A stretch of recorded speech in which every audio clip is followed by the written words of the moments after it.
Hello and welcome back to TramTown in Blackpool. Well, today we're here for something slightly different. It's actually a press release day and they've invited all the media and YouTubers down. Now, what we're here to see today, I have no idea, but I've got a feeling it's going to be some kind of a press release to do with the redevelopment of this building, which, fingers crossed, will happen very soon. So let's head inside and see what we're in for today. Now, while we're here at TramTown, I don't know if you heard or saw it in the news, but the famous Alan Bradley tram from Coronation Street is back here, and we're going to go find it now because I want to see it. Well, there it is, ladies and gents. Tram 710 finally made it back from Fleetwood after spending many years being neglected outside in the elements. Well, it's back here at TramTown where it belongs, and it will be restored and put back to how it used to be and its original colours.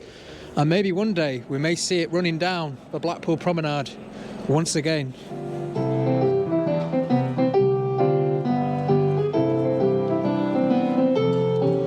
So here I am again, wandering round TramTown. Last time we were here, we were hunting for ghosts. So we're gonna head on board one of the trams now, and they're gonna show us a video, a presentation.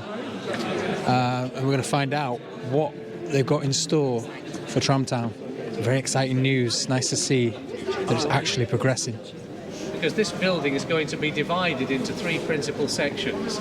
The left-hand section, which is phase one, is of course the new workshop. The middle section will be the stabling area where the trams will sleep at night and head out onto the promenade every day. And on this side, where we're now standing, this is going to be an exhibition hall.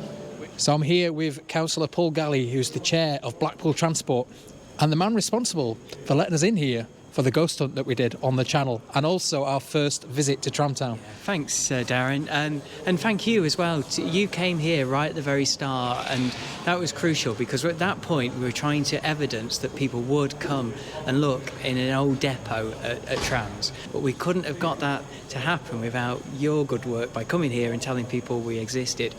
Move forwards to where we are now, all of the ticket income that we've had from those good people that have come, as well as the donations they've given, that what that's allowed us to do is recruit an architect, a surveyor, and start to build a business case that will allow us to fund different parts of the vision.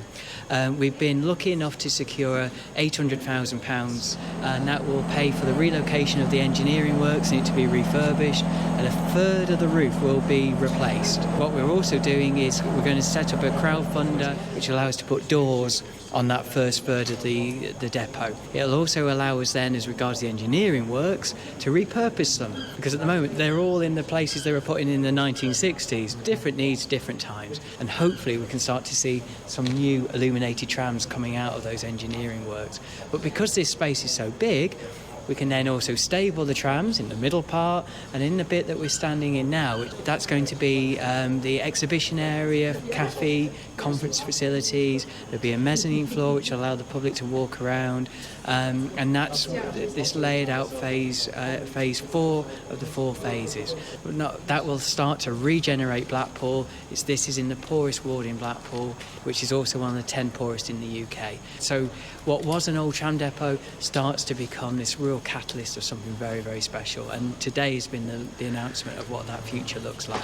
So obviously this new development at TramTown is going to be fantastic for the people in Blackpool. But let's ask somebody who is from Blackpool, and you all may know, and it's Gordon or Nodrog, as we know him. Howdy doody. So what's your thoughts on what's going to happen here for Blackpool? It's been a battle in a certain respect, to keep that sort of presence going for the trams, and the team here from TramTown have done an absolute marvellous job. I am so proud of them. Being a Blackpool lad, you've got to be. Because we could have lost this, really. This could all not be here today, could have gone. But they've kept this going, tooth and nail. They've made everything so nice. The heritage tours, looking after the place. And now they've got this plan to make this such a major attraction of Blackpool. And you've got to remember that the trams were here before the tower. And I say that every single time they were.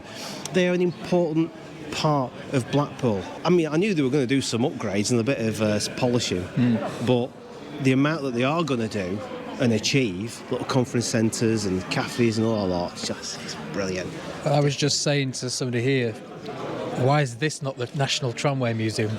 In the back of my head, I've just thought that then for a second. I was There just is one, thinking about but that then, yeah. It would be good to get the name here as well. Yeah.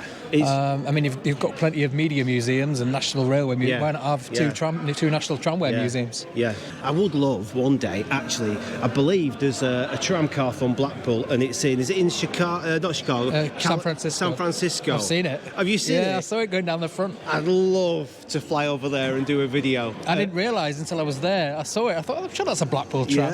Yeah. And it still had the old paint underneath. Yeah. You can tell I'm excited, can't you? Because it's like, wow. Well, ladies and gents, we have done a live stream together, but we've never actually met. But anyway, big thanks to Nodrog or Gordon. Go check his channel out. Ta-da! Stephen's got his donut and coffee. Yeah, well, straight in there with the donuts, yeah. So it appears that there's going to be a lot of work taking place here at TramTown. So this whole project is going to be delivered in 4 phases across the next few years. The first phase is going to be this section here. So from this yellow engineering tram down to the old offices there, they're going to basically move all the workshop areas from this building behind me into here. And they're going to do the roof for this section only. And that workshop, or the old workshop, is going to become the new electric bus depot in there. Then they're going to move on to the rest of the roof in fixing that. And in the far corner over here, they're going to be making a gift shop, a cafe, and an exhibition space, all on that back wall over there. And they're going to basically make it on a mezzanine level up here, so they can still fit the trams underneath it, well, the smaller ones anyway, not the double-decker ones. So that will be part of making this into a fully fledged museum, and we'll be replacing the old doors that used to be here at the front. Now, I believe they've not been here since the 1970s, but if you look down here, you can still see the old running rail down there where the doors would have slid across. And I believe there were big concertina doors, and you can also see the lips on the pillars here where the doors would have sat in.